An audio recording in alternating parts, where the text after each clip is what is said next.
बिस्मिल्लाहिर्रहमानिर्रहीम अल्हम्दुलिल्लाह वस्सलातु वस्सलामु अला रसूलिल्लाह व अला आलिहि व सहबिहि अजमईन अम्मा बाद। तो अल्हम्दुलिल्लाह नूरानी कायदा में हमने हरकत वगैरह पढ़ ली, यानी हरकत। हरकत क्या? ज़बर, ज़ेर और पेश। ये हमने अल्हम्दुलिल्लाह अल्लाह तबारक व तआला के फजल व करम से पढ़ लिया और ये मुकम्मल हुआ। अब इसके बाद जो हम आज पढ़ने जा रहे हैं वो है हुरूफ मद्दा। हुरूफ मद्दा क्या है? हुरूफ मद्दा से पहले आप इसको अच्छे से रिवीजन कर लीजिएगा, और जो हमने बताया जूम एप्लीकेशन पर भी हम आकर के हमने आप लोगों का मश्क कराया कि किस तरीके से आपको पढ़ना है, ये सब हमने कर दिया, इसको खींचना नहीं है। अब इसके बाद खींचने वाली चीज़ें आ रही हैं, किस तरीके से आप हुरूफ को खींचेंगे, क्योंकि अरबी में खींचने के भी कायदे हैं और नहीं खींचने के भी कायदे हैं। तो जो नहीं खींचने वाली चीज़ें हैं वो हमने आपको बता दी। अब खींचने वाली चीज़ें आ रही हैं, तो इसके पहले कि हम आपको खींचने वाली चीज़ों के बारे में डिटेल से बताएं, पहले आप ये जान लीजिए कि खींचने वाली चीज़ों के लिए क्या क्या चीज़ें आएंगी, क्या क्या चीज़ें आएंगी। तो सबसे पहले आपको हुरूफ मद्दा जानना है। हुरूफ मद्दा क्या है? हुरूफ मद्दा 3 है। हुरूफ मद्दा, इसको माद्दा मत कहिएगा, मद्दा। हुरूफ मद्दा 3 है, अलिफ, वाऊ, या। मद्दा मतलब होता है किसी चीज़ को बढ़ाना, किसी चीज़ को खींचना। तो इसलिए इनको हुरूफ मद्दा कहा जाता है, क्योंकि जब ये हुरूफ से मिल जाते हैं, यानी अपने पहले किसी चीज़ से मिल जाते हैं, तो उसके अंदर खींचने का मादा पैदा कर देते हैं। मद्दा अलग चीज़ है, मादा अलग है। मादा मतलब खुसूसियात। तो हुरूफ मद्दा क्या है? हुरूफ मद्दा वो है जब अपने हुरूफ से, यानी अपने पहले किसी हुरूफ से मिलते हैं, तो उसके अंदर खींचने की सिफत पैदा हो जाती है। ये खींचने वाले कानून जो है वहाँ पे फॉलो होते हैं, इसलिए इनको हुरूफ मद्दा कहा जाता है। तो ये क्या है? अलिफ, वाऊ, या। अभी तक आपने क्या पढ़ा? अलिफ ज़बर अ, वाऊ ज़बर वा, या वाऊ ज़ेर वी। ठीक है, अ, वी, या पेश यू। यू एक मिसाल मैंने दिया। इसी तरीके से अब आपको ये सीखना है कि किस तरीके से आप खींचने वाले कायदे को समझेंगे, खींचने वाले कायदे को आप किस तरीके से बरूए कार लाएंगे, वो आपको समझाया जा रहा है। देखिए, आपने कुरान में देखा होगा कि कहीं कहीं तो सिर्फ हुरूफ पर ज़बर ज़ेर पेश लगे होते हैं, लेकिन कहीं कहीं ऐसा होता है कि ज़बर किसी हर्फ पर लगा है। मसलन मान लीजिए जीम पर हर ज़बर लगा है, तो उसके साथ कुछ चीज़ होती है, जुड़ी हुई होती है। कभी अलिफ होता है, कभी क्या होता है कि या जुड़ी हुई होती है, कभी कभी जो है वाव जुड़ा हुआ होता है। और जुड़ा हुआ जो होता है वो अपने अपनी हरकत से जुड़ा हुआ होता है। जैसे ज़बर जुड़ा हुआ है, कभी या जुड़ा होता है ज़बर से, कभी या जुड़ा होता है ज़ेर से। ठीक है, कभी या जुड़ा हुआ है ज़ेर से, कभी या जुड़ा हुआ है ज़बर से। कभी वाऊ पे जज़म होता है और वो जुड़ा हुआ है ज़ेर से, कभी ज़बर से, कभी पेश से। मतलब कहने का ये है कि जुड़े हुए होते हैं। और इस कंडीशन में होता क्या है कि या पर जज़म होता है, वाऊ पर जज़म होता है। तो आपको यहाँ यही समझना है हुरूफ मद्दा की कैफियत क्या होती है, क्या इसकी कैफियत होती है, क्या इसकी डिज़ाइन होती है। एक तरीके से डिज़ाइन आप बोल सकते हैं कि कैसे आप पहचानेंगे ये हुरूफ मद्दा है या नहीं। हुरूफ मद्दा के लिए आपको 3 हर्फ बता दिए गए। अब तीनों हर्फ के साथ कैसी कैसी कंडीशन होगी वो अच्छे से समझ लीजिए। हुरूफ मद्दा में जो अलिफ होता है उसके बारे में ये आपको जानना है कि अलिफ खाली होगा। अलिफ की क्या है पहचान? अलिफ ये यानी अलिफ जो है खाली होगा, और खाली मतलब उस पर कुछ भी नहीं होगा, ज़बर ज़ेर पेश जज़म कुछ नहीं होगा। जज़म समझते हैं ना, साकिन ऐसे जो होता है जज़म, जो मिला करके पढ़ने की, जैसे जीम वाऊ ज़बर जौ, ये जज़म है, मिला करके पढ़ा जाता है। तो खाली होगा यानी ज़बर ज़ेर पेश जज़म तशदीद कुछ नहीं होगा। खाली अलिफ खाली होगा, और उसके पहले वाले हर्फ पर, उसके जस्ट पहले वाले हर्फ पर ज़बर होगा। तो ये क्या बन जाएगा? हुरूफ मद्दा का अलिफ। हुरूफ मद्दा का अलिफ बन जाएगा, हुरूफ मद्दा का, क्योंकि अलिफ और भी कंडीशन में आते हैं। यहाँ हुरूफ मद्दा का अलिफ आपको समझना है। तो अब जैसे आप कुरान किताब खोलिए, नूरानी कायदा ये है हमारे पास, पेज नंबर 19, तख्ती नंबर 4, यानी लेसन नंबर 4। ठीक है, यहाँ मैं लिख देता हूँ लेसन 4। ये मेरे लेक्चर के हिसाब से नहीं है, बल्कि इस किताब के लेसन के हिसाब से 4 है। मेरा लेक्चर जो सीरियल अलग चल रहा है वो। तो अब देखिए, जैसा कि मैंने आपको बताया है कि अलिफ और हमजा एक ही चीज होती है, तो अब यहाँ हमजा ले आए, क्योंकि अलिफ अलिफ 2 बार तो लाएंगे नहीं। तो हमजा अलिफ जबर आ, अब इसको खींचना है। ये क्या है, खींचने वाली चीज है। हमजा अलिफ जबर आ, बा अलिफ जबर बा, ता अलिफ जबर ता। ये सब देख रहे हैं ना, अलिफ आपको कैमरे पे अच्छे से दिखाई दे रहा होगा, देख रहे हैं अलिफ। और अलिफ से पहले क्या है, जबर। अलिफ खाली, अलिफ पर कुछ नहीं जुड़ा हुआ है, और उसके पहले जबर है और अलिफ खाली है। तो क्या है, हमजा अलिफ जबर आ, बा अलिफ जबर बा, ता अलिफ जबर ता, सा अलिफ जबर सा। अभी तक हमने क्या बताया, अलिफ जबर आ, बा जबर बा, ता जबर ता, ता जबर ता, ऐसे मैंने बताया। अब क्या बताया है, खींचने वाली चीजें बताई। अलिफ हमजा बा ता सा, जीम अलिफ जबर जा, हा अलिफ जबर हा, खा अलिफ जबर खा, ऐसे ही पूरा देख लीजिए। दाल अलिफ जबर दा, लाल अलिफ जबर रा, रा अलिफ जबर रा। और बहुत ज्यादा भी नहीं खींचना है, इतना भी ना हो जैसे लगे कि वो जो मद जबर होता है ना, एक मद जबर ऐसे होता है, आता है कुरान में, वो बहुत ज्यादा खींचा जाता है। तो इतना भी ना खींच दीजिए कि बहुत ज्यादा हो जाए। दाल अलिफ जबर दा, जाल अलिफ जबर रा, रा अलिफ जबर रा, जा अलिफ जबर जा, सीन अलिफ जबर सा, शीन अलिफ जबर शा, सौद अलिफ जबर सा, वाद अलिफ जबर वा, ता अलिफ जबर ता, वा अलिफ जबर वा, आइन अलिफ जबर आ, गैन अलिफ जबर गा, फा अलिफ जबर फा, कौफ अलिफ जबर qa, काफ अलिफ जबर का, लाम अलिफ जबर ला, मीम अलिफ जबर मा, नून अलिफ जबर ना, वाउ अलिफ जबर वा, हा अलिफ जबर हा, या अलिफ जबर या। ये इतना हो गया। अब इसके बाद दूसरी चीज आते हैं हम। अब हम जो है या का देखेंगे। या का क्या है, या पर साकिन यानी जज़म, साकिन मतलब जज़म। या पर साकिन यानी जज़म होगा, और उसके पहले वाले हर्फ पर,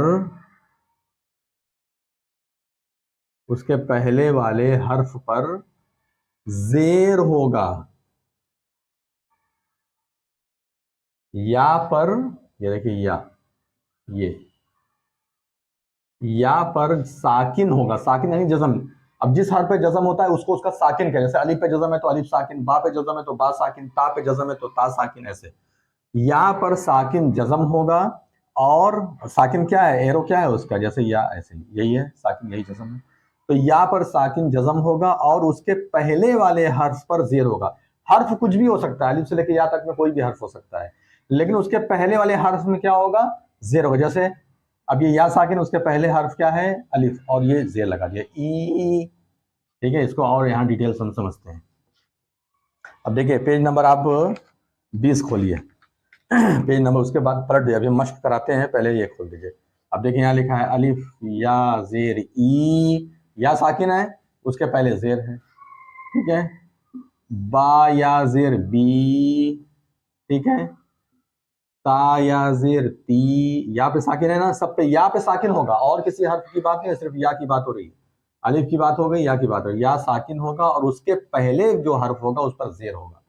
बा या जेर बी, ता या जेर ती, सा या जेर सी, जीम या जेर जी, हा या जेर ही। ये खींचना है। तो जब ये कंडीशन आ जाएगी, यानी या साकिन होगा, या पर जज़म होगा, और उसके पहले जेर, तो उसे खींचना है। तो जैसा कि मैं आप लोगों को कई मरतबा बता चुका हूं कि किसी भी हर्फ पर अगर जज़म आता है तो वो उस हर्फ का साकिन हो जाता है। बार बार ये बता रहा हूं ताकि अच्छे से समझ लीजिए। कोई भी हर्फ है, अगर उस पर जज़म आ गया तो वो उसका साकिन हो गया। अलिफ पर जज़म तो अलिफ साकिन, बा पे जज़म तो बा साकिन, ता पे जज़म तो ता साकिन इस तरीके से होता है। अच्छा, अब तीसरी जो चीज़ है वो है वाव। तो आप यहाँ तक पहले मश्क कर लीजिए। अलिफ या ज़ेर ई, बा या ज़ेर बी, ता या ज़ेर ती, सा या ज़ेर सी, जिम या ज़ेर जी, हा या ज़ेर ही, खा या ज़ेर खी, दाल या ज़ेर दी, ज़ाल या ज़ेर ज़ी, रा या ज़ेर री, ज़ा या ज़ेर ज़ी, सीन या ज़ेर सी, शीन या ज़ेर शी, स्वाद या ज़ेर सी, दाद या ज़ेर दी, ता या ज़ेर ती, ज़ा या ज़ेर ज़ी, ऐन या ज़ेर ई, गी, सी, ती, की, ली, मी, नी, वी, ही, ई, ये आपको समझ में आ जाना चाहिए। अब इसके बाद हम वाव की तरफ आते हैं।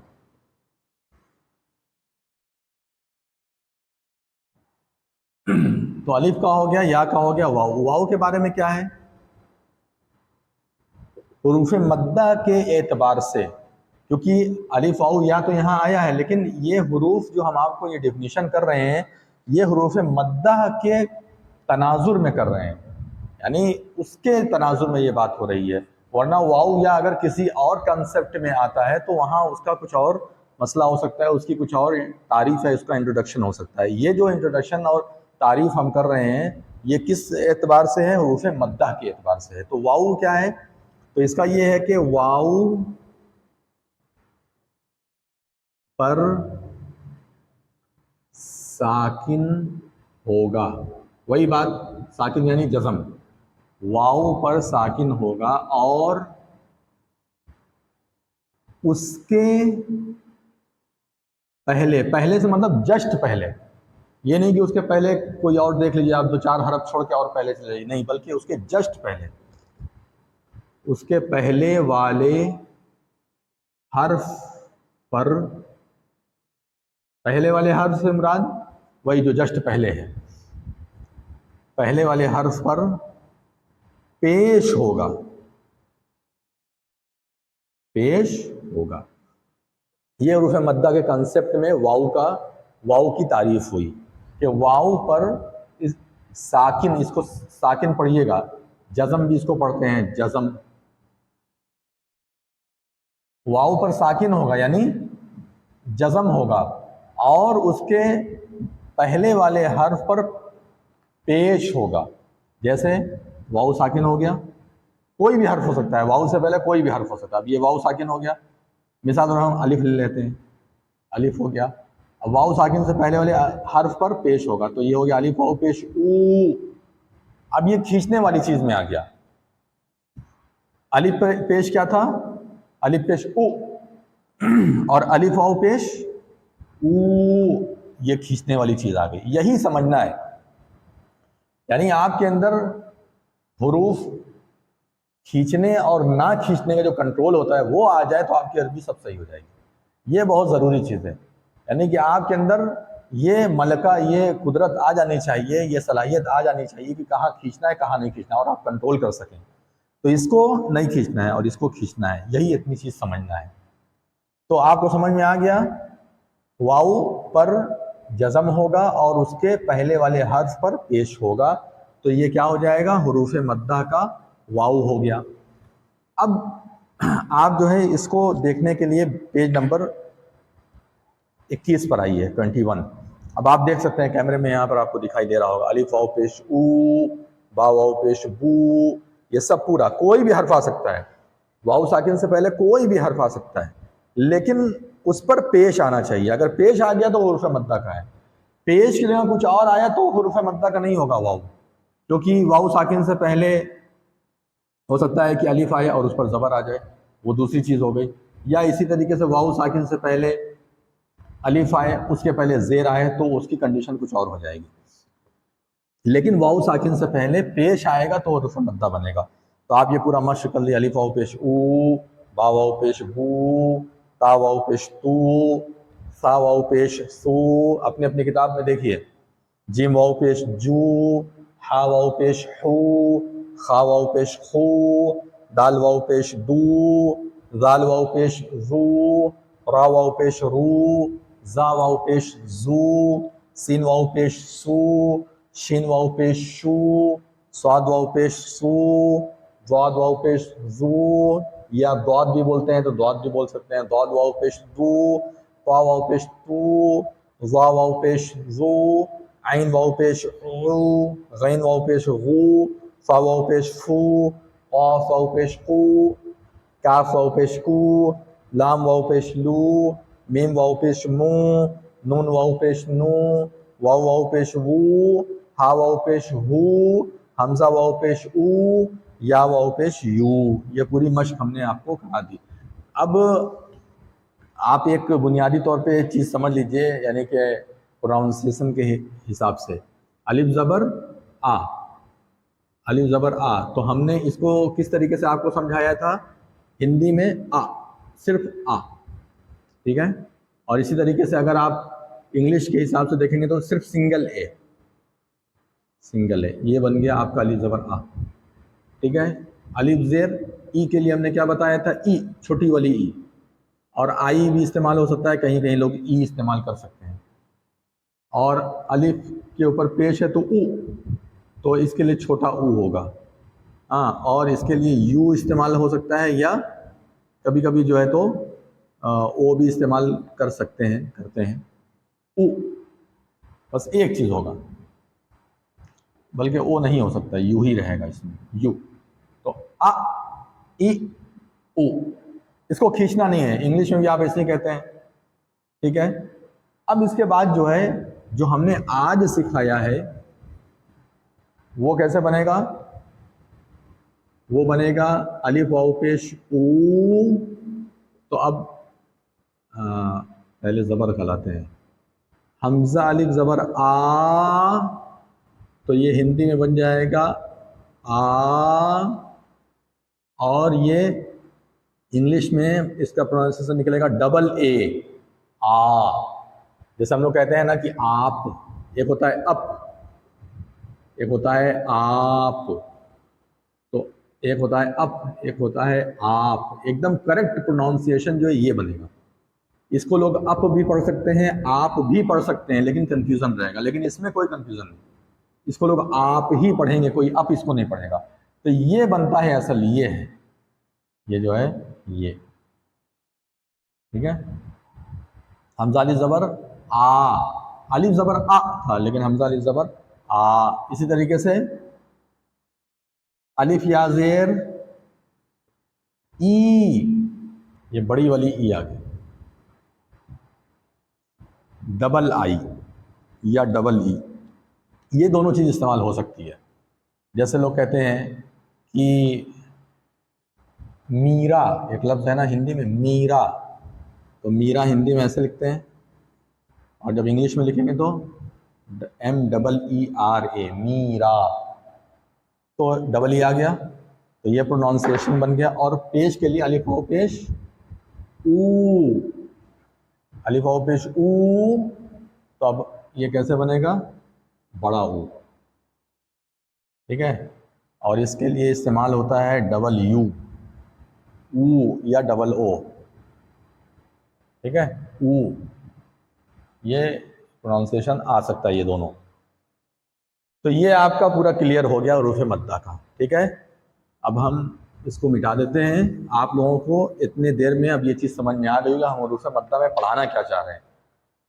तो क्या है ये पूरा लेसन, हुरूफ मद्दा का लेसन क्या है?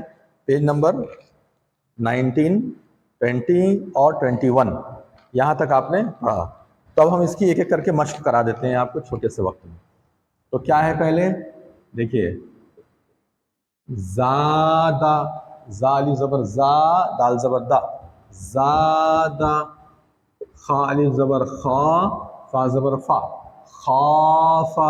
ये खिंचाएगा, ये नहीं खिंचाएगा, ये खिंचाएगा, ये नहीं खिंचाएगा। यही खींचने नहीं खींचने का ध्यान देना है। जितना आप इसमें मश्क कर लेंगे, एक्सरसाइज कर लेंगे, फिर कुरान जब आप आगे पढ़ेंगे आयत मिला मिला के, उतना आपको फ़ायदा होगा। अभी कुछ लोग सोच रहे होंगे ये तो हमें आता है, हमें क्या मालूम, हमें क्या बता रहे हैं। तो आप जितना मश्क करेंगे उतना अच्छा है। ताब, ताब, इसको इतना भी मत खींच दीजिएगा कि जैसे लगे मद्दा ज़बर वाला। देखिए एक होता है मद्दा ज़बर अरबी में, ये बहुत ज़्यादा खींचा। 4 अलिफ कहने में जितना वक्त लगता है, जितना टाइम लगता है, उतने देर, यानी अलिफ अलिफ अलिफ अलिफ, इतने देर तक इसको खिंचाता है। और इसको 2 अलिफ के बराबर खिंचाता है, यानी 2 अलिफ कहने में आपको जितना वक्त लग रहा है, 2 अलिफ कहने में कितना वक्त लगेगा, अलिफ अलिफ, बस मैक्सिमम इतना खींचना है। इतना भी इसको मत खींच दे कि जैसे लगे कि बहुत ज़्यादा हो जाए, ऐसा नहीं। ताब, फिर उसके बाद है जाहदा, जी मली ज़बर जा, हा ज़बर हा, जाह, दाल ज़बर दा, जाहदा। अब दिखाई दे रहा है आपको, जीम खींचना है और यहाँ 2 हर्फ नहीं खींचना है। फिर है हासबा, हा को खींचना है, सबा को नहीं खींचना है। हाल ज़बर हा, सीन ज़बर सा, हास, बा ज़बर बा, हासबा। फिर उसके बाद है जुनाहु। अब यहाँ क्या खींचना है, नून खींचना है, ये नहीं खिंचाएगा, ये नहीं खिंचाएगा, जुनाहु। फिर उसके बाद है शारबा, शीन ज़बर शा, रा ज़बर रा, शारा, बा ज़बर बा, शारबा। फिर उसके बाद है फरागा, फा ज़बर फा, रा अली ज़बर रा, फरा, गैन ज़बर गा, फरागा। ठीक है। अब इसके बाद है खादा, किताब खोलिए, उसमें देखिए खादा, क़ातला, है ना, खादा, क़ातला, साबरा,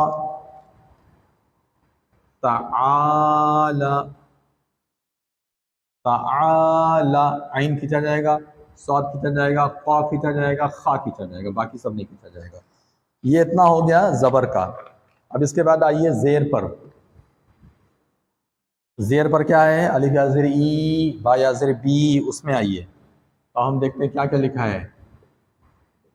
दाल या ज़ेर दी, नून या ज़ेर नी, दीनी, ये दोनों खींचेंगे, दीनी, ये नहीं कि दीनी, ये दीनी, ऐसे नहीं, दीनी। फिर उसके बाद है फा या ज़ेर फी, हाज़िर ही, फी ही। फिर उसके बाद अलिफ ज़बर अ, रा ज़ेर री, अरी, नून या ज़ेर नी, अरीनी। यहाँ पर अली को नहीं खींचना, रा को नहीं खींचना, नून को खींचना है, ठीक है, अरीनी। फिर है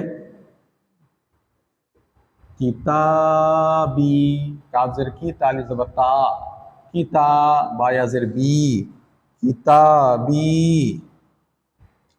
फिर उसके बाद है उजीबू, अलिफ पेश उ, जिम या ज़ेर जी, उजी, बा पेश बु, उजीबू, जिम को खींचना है यहाँ। फिर उसके बाद है युवारी, वाव को खींचना है, और रा या ज़ेर री को खींचना है।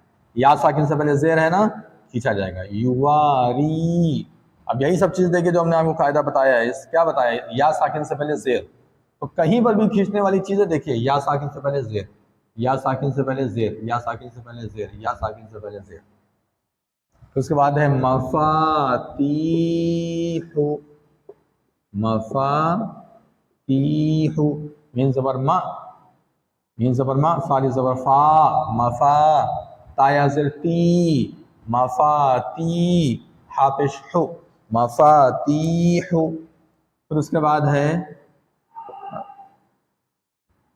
रा ज़बर रा, जा ज़ेर जी, राजी, काफ या ज़ेर की, राज़िकी, नून ज़बर ना, राज़िकीना। फिर उसके बाद है इबादी, ऐन ज़ेर ई, बाली ज़बर बा, इबा, दाल या ज़ेर दी, इबादी। अब देखो यहाँ अलिफ है, अलिफ खाली है, उसके पहले ज़बर है, या साकिन से पहले ज़ेर है। फिर उसके बाद है अज़ाबी, अज़ाबी, अलिफ खाली है, उसके पहले ज़बर। फिर है तमासीलु,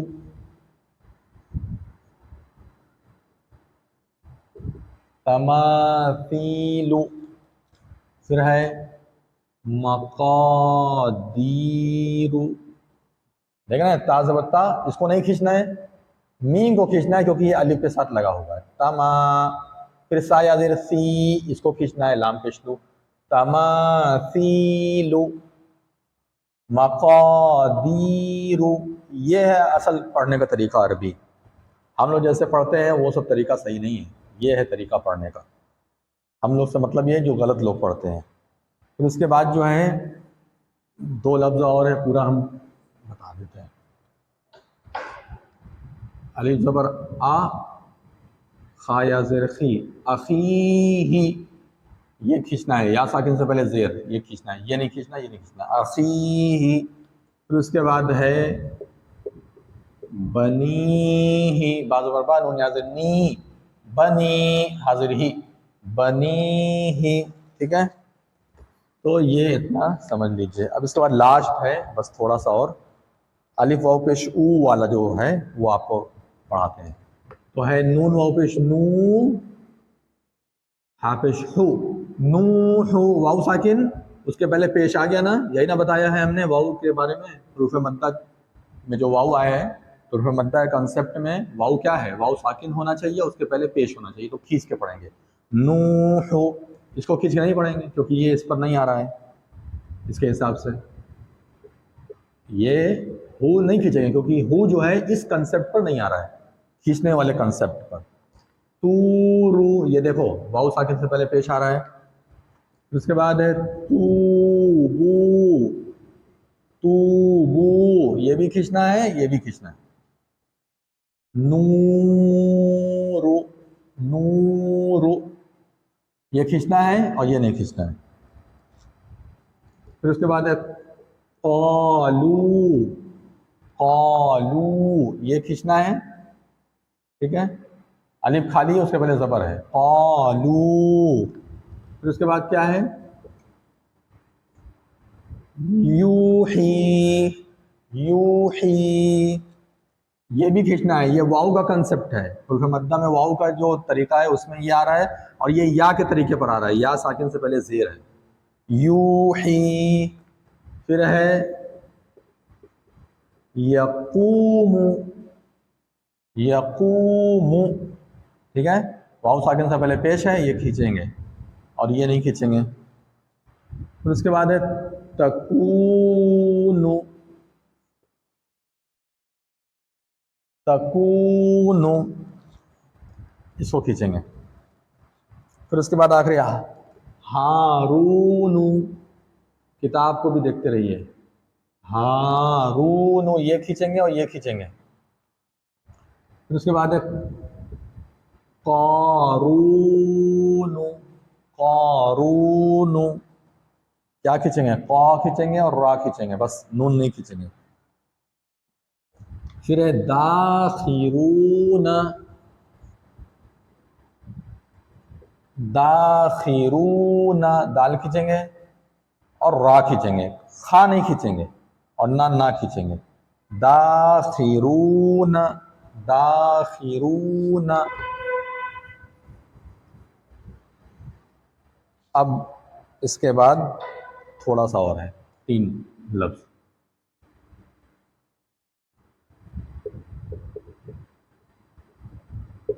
सीन ज़बर सा, बा ज़बर बा, सबा, काफ वाव पेश कू, सबकू, नून अली ज़बर ना, सबकूना। तो ये जो कू है और ना है ये खींचेंगे।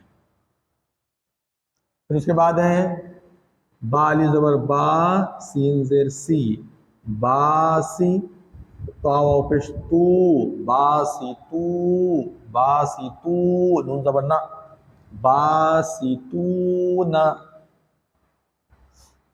तो यहाँ तू खींच रहे हैं, बा खींच रहे हैं, और आखिरी जो है वो है रा अली ज़बर रा, जीम ज़ेर जी, राजी, आइन वाव पेश ऊ, राजी ऊ, नून ज़बर ना, राजिऊन, तो यहाँ आइन खींचेंगे, ठीक है, और रा खींचेंगे, क्योंकि ये हुर्फ मद्दा के अलिफ के हिसाब से आ रहा है और ये हुर्फ मद्दा के वाऊ के हिसाब से आ रहा है।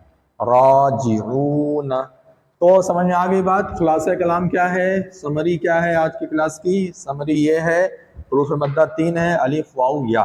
अलिफ खाली होगा और उसके पहले कोई भी हर्फ हो उस पर ज़बर हो तो खींच के पढ़ेंगे। या साकिन हो यानी जज़म वाला या हो, उसके पहले कोई भी हर्फ हो, ज़ेर हो, तो उसको खींचेंगे, खींच कर पढ़ेंगे। वाऊ साकिन हो, उसके पहले कोई भी हर्फ हो मगर उस पर पेश हो तो उसको खींच करके पढ़ेंगे। तो ये जो आज का लेसन था वो खींचने वाला लेसन था, यानी कि मद। मद का मतलब क्या है? खींचना, जैसा कि मैंने आपको पहले बताया।